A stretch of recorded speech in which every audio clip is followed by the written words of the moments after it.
जय हिंद साथियों। कैसे हो सभी? आप सभी साथियों का एक बार फिर से आपके अपने YouTube चैनल दीप एकेडमी में बहुत बहुत स्वागत है। साथियों, मैं दीपक अलावा आप सभी साथियों के सामने एक बार फिर से हाजिर हूँ हिंदी के एक और महत्वपूर्ण टॉपिक के साथ, जिसका नाम है कारक। जी हाँ साथियों, आज हम कारक तथा कारक के भेदों के बारे में पढ़ने वाले हैं। पिछले वीडियो में हमने वचन और वचन के भेदों को जाना था और आज इस वीडियो में हम कारक को जानेंगे। ठीक है साथियों, तो बिना समय गवाए हम शुरू करते हैं हम आज की क्लास। सबसे पहले बात करते हैं हम सब जो है साथियों कारक शब्द की। साथियों, कारक शब्द का शाब्दिक अर्थ क्या होता है? जोड़ने का कार्य करने वाला। क्या साथियों? जोड़ने का कार्य करने वाला शाब्दिक अर्थ होता है। तो अगर हमसे कोई पूछ ले कि कारक शब्द का शाब्दिक अर्थ क्या होता है, तो हम क्या बताएंगे? जोड़ने का कार्य करने वाला। ठीक है। इसकी परिभाषा की बात करें हम, तो संज्ञा या सर्वनाम की क्रिया के साथ भूमिका निश्चित करने वाले शब्द को हम कारक कहते हैं। अर्थात साथियों, संज्ञा या सर्वनाम की जो है क्रिया के साथ जो भूमिका निश्चित करते हैं वही कहलाते हैं कारक। सीधी भाषा में हम कह सकते हैं कि संज्ञा या सर्वनाम की क्रिया से जो है क्रिया से जोड़ता है, संज्ञा और सर्वनाम को क्रिया से जोड़ने का कार्य जो करता है वही कहलाता है कारक। इतनी बात क्लियर हुई साथियों। जैसे उदाहरण से समझते हैं हम, कृष्ण ने सत्य की रक्षा के लिए पांडवों का साथ दिया। ठीक है, क्या साथियों? यहाँ पर कृष्ण ने सत्य की रक्षा के लिए पांडवों का साथ दिया।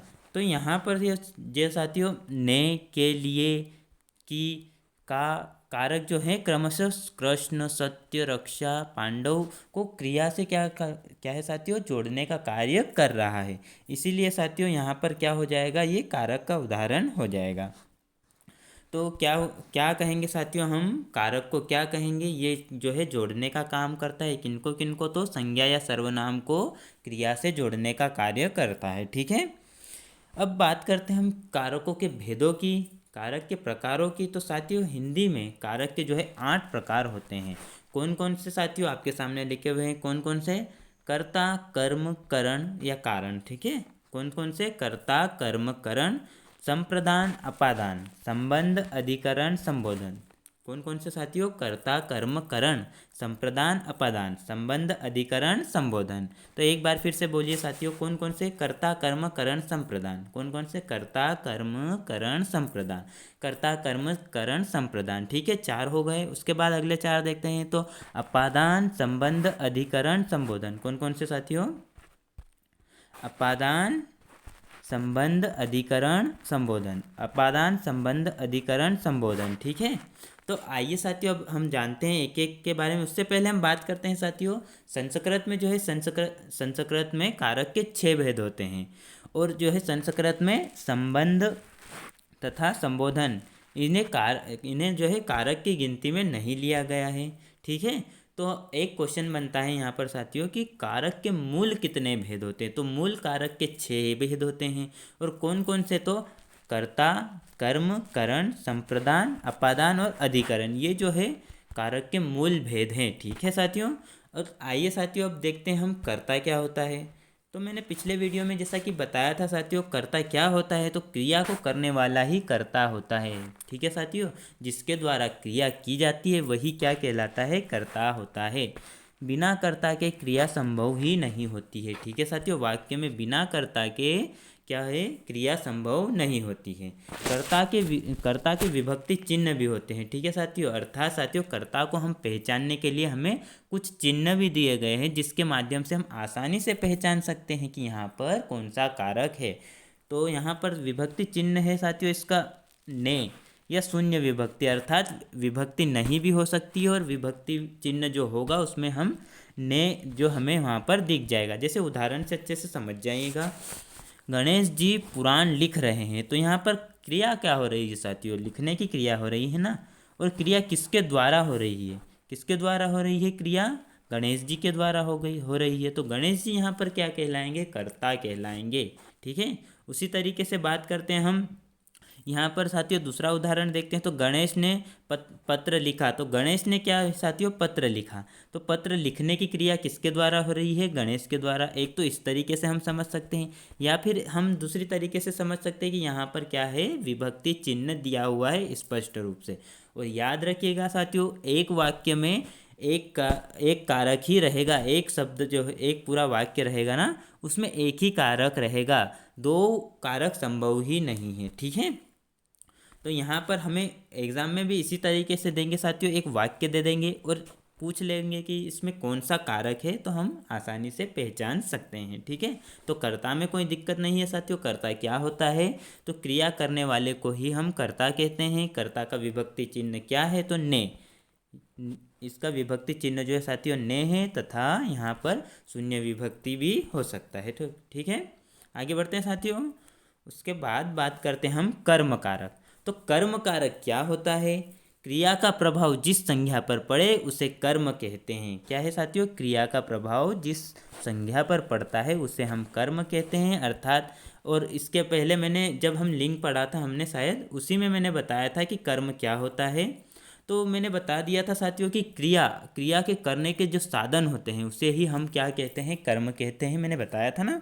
ठीक है, तो क्या दूसरे भाषा में हम इसे क्या याद रख सकते हैं कि क्रिया के जो जिस साधन से हम कर रहे हैं वो कर्म, और क्रिया जो कर रहा है वो कर्ता। ठीक है, तो यहाँ पर साथियों क्या हो रहा है, कर्म की विभक्ति चिन्ह भी दिया हुआ है। अगर वाक्य में को आ जाए तो हम पहचान सकते हैं कि वहाँ पर कौन सा कारक है, तो वहाँ पर कर्म कारक है, या फिर शून्य विभक्ति भी आ सकता है। जैसे हम देखते हैं, उदाहरण देखते हैं, विवेकानंद जी ने अमेरिकन वासियों जो है अमेरिका वासियों को संबोधित किया। तो यहाँ पर को आने के कारण हम आसानी से पहचान सकते हैं कि यहाँ पर कौन सा कारक है। यहाँ पर कारक है साथियों कर्म कारक। ठीक है, उसके बाद हम बात करते हैं शून्य विभक्ति में किस प्रकार से आएगा। तो शून्य विभक्ति में साथियों लवकुश घोड़ा पकड़ रहा है। तो यहाँ पर जो है पकड़ लेता है, तो क्या हुआ साथियों, यहाँ पर पकड़ लेना एक क्रिया हो गई, और क्रिया किस साधन से हो रही, घोड़े से हो रही है। ठीक है, इसी तरीके से साथियों हाँ इसे पहचान भी सकते हैं। अगर हम वाक्य में प्रश्न करें साथियों, किसे या किसको, इस तरीके के प्रश्न करें तो हमें कर्म कारक मिल जाएगा। जैसे विवेकानंद जी ने किसे संबोधित किया, तो किसे से हम यहाँ पर क्या निकाल सकते हैं, अमेरिका वासियों को। तो जो यहाँ पर को आ गया, इसी कारण हम इसे पहचान सकते हैं कि यहाँ पर कर्म कारक है। या फिर किसको, तो यहाँ पर लवकुश घोड़ा पकड़ लेता है। तो लवकुश किसको पकड़ लेता है, घोड़ा पकड़ लेता है, इसी कारण यह यहाँ पर भी क्या उसका उत्तर मिल जाएगा। इसी तरीके से हम कुछ पहचान कर सकते हैं। ठीक है साथियों, यहाँ पर पहचान भी हम करके पता लगा सकते हैं कि यहाँ पर कौन सा कारक है। आगे बढ़ते साथियों, बात करते हैं हम करण कारक की। करण कारक क्या होता है, कर्म करने के साधन को साथियों, क्रिया करने के साधन को तो कर्म कहते हैं, लेकिन कर्म करने के साधन को हम क्या कहते हैं, करण कारक या कारण कारक कहते हैं। कारण कारक या करण कारक के भी विभक्ति चिन्ह है से या के द्वारा। यहाँ पर शून्य विभक्ति नहीं आता है साथियों, हम आसानी से पहचान जाएंगे। वाक्य में अगर से आया या के द्वारा आया तो वहाँ पर कौन सा कारक होगा, वहाँ पर होगा करण कारक। ठीक है, उदाहरण से समझते हैं। कुर्सी लड़की से बनाई गई। तो यहाँ पर से आने के कारण साथियों ये वाक्य कैसा हुआ, कर्म कारक। यहाँ पर कौन सा कारक उपस्थित है, यहाँ पर करण कारक उपस्थित है। ठीक है, उसी तरीके से बात करते हैं साथियों, अगला उदाहरण देखते हैं। वस्त्र धागे से बुना जाता है। वस्त्र धागे से बुना जाता है, तो यहाँ पर भी से आने के कारण करण कारक का यह उदाहरण हो जाएगा। इसी तरीके से अगला उदाहरण देखते हैं हम। मेज आदमी के द्वारा। ठीक है, मेज आदमी के द्वारा बनाई गई। तो यहाँ पर के द्वारा आने के कारण हम करण कारक का उदाहरण इसे कह सकते हैं। अगर हमें परिभाषा से समझ में ना आए तो बिल्कुल चिंता न करें, आप सिर्फ विभक्ति चिन्ह याद रखकर हम आसानी से बता सकते हैं कि यहाँ पर कौन सा कारक होगा। ठीक है, इसी तरीके से एक तरीके से और पहचान सकते हैं हम। पहचानने के लिए प्रश्न करेंगे वाक्य में किससे या किसके द्वारा। ठीक है, जैसे उदाहरण से हम यहाँ पर देखते हैं, कुर्सी किसके द्वारा बनाई जाती है। तो कुर्सी किसके द्वारा, लड़की से बनाई जाती है। ठीक है, या फिर कुर्सी किससे बनाई जाती है, तो कुर्सी लड़की से बनाई जाती है। तो यहाँ पर से लड़की से, तो यहाँ पर क्या हो जाएगा, करण कारक हो जाएगा। इसी तरीके से वस्त्र धागे से बुना जाता है, तो वस्त्र किससे बुना जाता है, वस्त्र जो है धागे से बुना जाता है। इसी तरीके से मेज किसके द्वारा बनाया जाता है, तो मेज आदमी के द्वारा बनाया जाता है। इस तरीके से भी हम पहचान जाते हैं साथियों। अगर ये समझ में न आ रहा हो तो कोई चिंता न करें, यहाँ पर आप विभक्ति चिन्ह का ध्यान रखें। विभक्ति चिन्ह से हम आसानी से पहचान सकते हैं कि यहाँ पर कौन सा कारक है। ठीक है, ठीक है साथियों, अब आगे बढ़ते हैं, हम बात करते हैं हम संप्रदान कारक की। तो यहाँ पर क्या होता है, जिसके लिए क्रिया की जाती है। ठीक है साथियों, जिसके लिए क्रिया की जाती है उसे हम संप्रदान कारक कहते हैं। संप्रदान कारक किसे कहते हैं, तो जिसके लिए क्रिया की जाती है। ठीक है, संप्रदान कारक के भी विभक्ति चिन्ह है, जिससे हम पहचान सकते हैं कि वाक्य में संप्रदान कारक उपस्थित है। इसका चिन्ह जो है साथियों, को या के लिए, को या के लिए वाक्य में आ जाए और हमसे पूछ ले यहाँ पर कौन सा कारक है, तो हम क्या बताएंगे, यहाँ पर संप्रदान कारक है। जैसे भूखे को भोजन देना चाहिए, भूखे को भोजन देना चाहिए, को आने के कारण यह जो हो गया संप्रदान कारक का उदाहरण हो जाएगा। इसी तरीके से बेटी के लिए उपहार दिया गया, किसके लिए साथियों, बेटी के लिए, बेटी के लिए उपहार दिया गया। तो यहाँ पर के लिए आ जाने से यह किसका उदाहरण हो जाएगा, संप्रदान कारक का उदाहरण हो जाएगा। इसे भी पहचानने के लिए किसे या के लिए वाक्य में हम प्रश्न करेंगे तो हम आसानी से पहचान जाएंगे कि संप्रदान कारक का यह उदाहरण है। ठीक है, अगर ये समझ में ना आए तो बिल्कुल छोड़ दीजिएगा साथियों, इतना लोड मत लीजिएगा। क्या याद रखना है हमें, विभक्ति चिन्ह याद रखना है। कौन कौन से, को या के लिए, को या के लिए चिन्ह आ जाएंगे वहाँ पर हम संप्रदान कारक है कह सकते हैं। उसके बाद आगे बढ़ते हम, अब बात करते हैं अपादान कारक क्या होता है। तो अपादान कारक में साथियों संज्ञा या सर्वनाम के जिस रूप से जो है अलग होने का भाव प्रकट हो, यहाँ पर क्या होगा साथियों, अलग होना या मुक्त होने का भाव प्रकट हो, उसे हम क्या कहते हैं, अपादान कारक कहते हैं। अपादान कारक का भी विभक्ति चिन्ह होता है से। ठीक है, जैसे फूल, पौधे से फूल गिरे, तो पौधे से क्या हुआ साथी, फूल अलग हो रहे हैं ना, पौधे से फूल अलग हो रहे हैं, तो अलग होने का या मुक्त होने का भाव उत्पन्न जहाँ पर होगा वहाँ पर अपादान कारक होगा। अर्जुन ने धनुष से तीर छोड़ा, फिर अर्जुन के धनुष से तीर छूटा, तो किससे साथियों, तीर जो है धनुष से अलग हो रहा है ना, अलग होने का भाव प्रकट हो रहा है। इससे पहले भी मैंने आपको बताया था से, यहाँ पर से क्या हो रहा है साथियों, यहाँ पर अलग नहीं हो रहा है, करण कारक में जो है यहाँ पर भी विभक्ति चिन्ह से आ रहा है और वहाँ पर भी से आ रहा था, लेकिन यहाँ पर जो है अलग नहीं हो रहा था संज्ञा सर्वनाम से, लेकिन यहाँ पर अलग होने का भाव उत्पन्न हो रहा है। इतनी बात क्लियर है साथियों, तो हमें कंफ्यूज नहीं होना है। अपादान में क्या होगा, अलग होने का भाव, और करण कारक में अलग होने का भाव नहीं होगा। ठीक है, उसके बाद आगे बढ़ते हैं हम संबंध कारक। संबंध कारक क्या होता है, एक संज्ञा सर्वनाम का दूसरी संज्ञा सर्वनाम से संबंध बताना। जैसे कि नाम से स्पष्ट हो रहा है कि संबंध कारक अर्थात संबंध बताने का कार्य हो रहा है। इसके भी विभक्ति चिन्ह हैं, का, की, के, रा, री, रा, र, री, इस तरीके के इनके भी विभक्ति चिन्ह है, जिसके द्वारा हम पहचान सकते हैं कि वाक्य में कौन सा कारक है। जैसे उदाहरण से समझते हैं, कार्तिकेय का वाहन मयूर है, विष्णु ने अनेक अवतार है, विष्णु के जो है अनेक अवतार है, सुदामा की कृष्ण से मित्रता है, यह मेरा घर है। तो यहाँ पर क्या हुआ साथियों, मेरा, री, रे, इस तरीके के भी शब्द आए। यह मेरे दोस्त है, यह मेरी पसंदीदा फिल्म है, यह मेरी पहली पसंद है, इस तरह हिंदी मेरी पहली पसंद है लिखा है। ठीक है साथियों, तो यहाँ पर हिंदी मेरी पहली पसंद है। तो इस तरीके से क्या होगा साथियों, समझ रहे हो ना, इस तरीके के वाक्य जब भी आ जाएंगे वहाँ पर कौन सा कारक होगा, वहाँ पर होगा संबंध कारक। इतनी बात क्लियर हुई, उम्मीद है साथियों समझ रहे होंगे आप।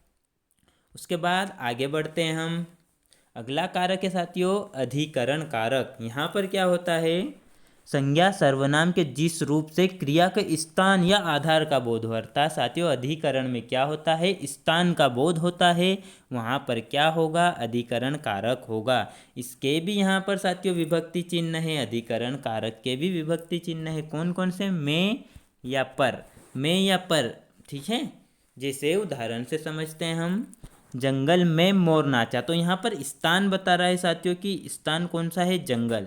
दीवार पर चित्र टंगा है, तो दीवार क्या हो गया साथियों, एक स्थान बता रहा है। ठीक है, तो इस तरीके से हम अधिकरण कारक को भी पहचान सकते हैं। किसी को यहाँ तक कोई प्रॉब्लम साथियों? उम्मीद है साथियों इतना तो समझ में आ रहा होगा। और इसके बाद हम आगे बढ़ते हैं साथियों, बात करते हैं संबोधन कारक की।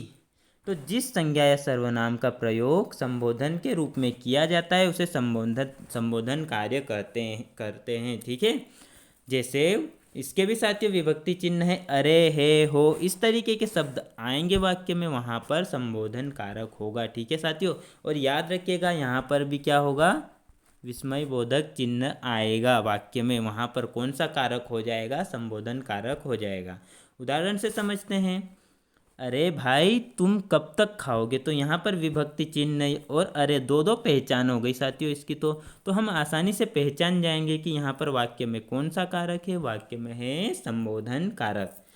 अगला उदाहरण देखते हैं हम, हे भगवान यह कब जाएगा। तो यहाँ पर भी साथियों हे आ गया तथा विस्मय बोधक चिन्ह आने के कारण यहाँ पर भी कौन सा कारक हो जाएगा, यहाँ पर भी संबोधन कारक हो जाएगा। ठीक है साथियों, तो एक बार देख लेते हैं। कंफ्यूज तो नहीं हो रहे हो ना साथियों? अगर कंफ्यूज हो रहे हो तो शांति से एक बार फिर से वीडियो जरूर देखिएगा, आपको बिल्कुल समझ में आ जाएगा। कर्ता में क्या याद रखना है साथियों, हमें अगर परिभाषा की चिंता न करें, परिभाषा बिल्कुल भी अगर हमसे कोई पूछ ले तभी परिभाषा याद रखनी है। लेकिन जैसे एग्ज़ाम की दृष्टि से हम देखते हैं तो परिभाषा की इतनी कोई ज़रूरत नहीं रहती है। फिर भी याद रख लीजिएगा कि जहाँ पर क्रिया करने वाले को ही हम कर्ता कहते हैं। ठीक है, यहाँ पर विभक्ति चिन्ह क्या याद रखना है, ने या शून्य विभक्ति हो जाएगा, तो ने याद रखिएगा। कर्ता में क्या है साथियों, ने। कर्म में क्या होगा, को। और करण में क्या होगा, से या के द्वारा। तो क्या क्या याद रखना है, ने, कर्ता में ने, कर्म में को तथा करण में से या के द्वारा। कौन कौन से, कर्ता में ने, मेरे साथ बोलिए साथियों, कर्ता में ने, कर्म में को तथा करण कारक में क्या होगा, से या के द्वारा। तीन याद हो गए साथियों, कर्ता में ने, ठीक है, कर्ता में ने, कर्म में को तथा करण में से या के द्वारा। इतनी बात क्लियर हुई। फिर आगे बढ़ते हैं हम साथियों, बात करते हैं हम संप्रदान कारक की। संप्रदान में क्या होता है, को या के लिए, को या के लिए, को के लिए अगर आ जाए तो क्या होगा, संप्रदान कारक। ठीक है, उसके बाद बात करते हैं अपादान में, से याद रखना है, लेकिन अपादान में से क्या होगा, अलग होने का भाव उत्पन्न हो जाएगा। और वहाँ पर भी करण कारक में भी क्या आएगा साथियों, से आएगा, वहाँ पर भी से या के द्वारा, लेकिन वहाँ पर अलग होने का भाव नहीं रहता है। संबंध में क्या होगा, का, की, के, रारी, रे, इस रारी, री, र, रारी। ठीक है, इस तरीके के शब्द आएंगे, वहाँ पर संबंध कारक होगा। उसके बाद अधिकरण की बात करें तो में या पर आ जाएगा, वहाँ विभक्ति चिन्ह अगर में या पर आए वहाँ पर अधिकरण कारक हो जाएगा। तथा संबोधन में क्या हो जाएगा, अरे, हे, हो या विस्मय बोधक चिन्ह। ठीक है, विस्मय बोधक चिन्ह याद रख लीजिएगा। और याद रखिएगा वाक्य में एक ही कारक उपस्थित होगा साथियों, एक से अधिक कारक उपस्थित कभी हो नहीं सकते हैं। ठीक है, इसके बाद ध्यान देने योग्य बातें कुछ है साथियों। करण कारक तथा अपादान कारक वही साथियों जो मैंने बताया अभी कि करण और अपादान में क्या अंतर है। तो करण में क्या अंतर है साथियों, यहाँ पर भाव जो है अलग होने का भाव उत्पन्न नहीं होता है, लेकिन कारक में क्या होगा, जो अपादान कारक में क्या होगा, अलग होने का भाव उत्पन्न होगा। यही बात लिखी गई है। ठीक है साथियों, तो एक बार फिर से देख लेते हैं साथियों, हमने आज क्या क्या देखा आज। सबसे पहले बात करते हैं हम कारक शब्द की। तो सबसे पहले बात करते हैं कारक शब्द की। तो कारक शब्द का शाब्दिक अर्थ क्या होता है, जोड़ने वाला। ठीक है साथियों, कह सकते हैं हम जोड़ने का कार्य करने वाला या जोड़ने वाला। ठीक है, कारक क्या होता है, कारक क्या होता है साथियों, संज्ञा सर्वनाम को क्रिया से जोड़ता है। ठीक है, कारक कितने प्रकार के होते हैं, कारक 8 प्रकार के होते हैं। कौन कौन से, कर्ता, कर्म, करण, संप्रदान, अपादान, संबंध, अधिकरण, संबोधन। अगर हमसे कोई पूछ ले कारक कितने प्रकार के होते हैं, कारक 8 प्रकार के होते हैं। तथा हमसे कोई पूछ ले कि कारक के मूल कितने प्रकार है, कारक के कुल मूल कितने भेद है, तो मूल कितने भेद है, मूल जो है साथियों 6 भेद है, कुल 8 भेद है। कौन कौन से मूल है, तो कर्ता, कर्म, करण, संप्रदान, अपादान और अधिकरण, ये क्या है साथियों, मूल भेद है। तथा कुल भेद कौन कौन से हैं, कर्ता, कर्म, करण, संप्रदान, अपादान, संबंध, अधिकरण तथा संबोधन, ये क्या है साथियों, कारक के 8 प्रकार है। कर्ता में क्या है, विभक्ति चिन्ह साथियों, कर्ता क्या होता है, तो क्रिया को करने वाले को कर्ता कहते हैं। कर्ता का विभक्ति चिन्ह क्या है, ने, ठीक है। उसके बाद क्या याद रखना है साथियों, कर्म में कर्म कारक क्या है, तो क्रिया का प्रभाव जिस संज्ञा पर पड़ता है उसे कर्म कहते हैं। अर्थात दूसरे शब्दों में हम क्या याद रखेंगे, क्रिया जिस साधन से करते हैं वही क्या कहलाता है, कर्म कहलाता है। विभक्ति चिन्ह क्या हो जाएगा, विभक्ति चिन्ह हो जाएगा को।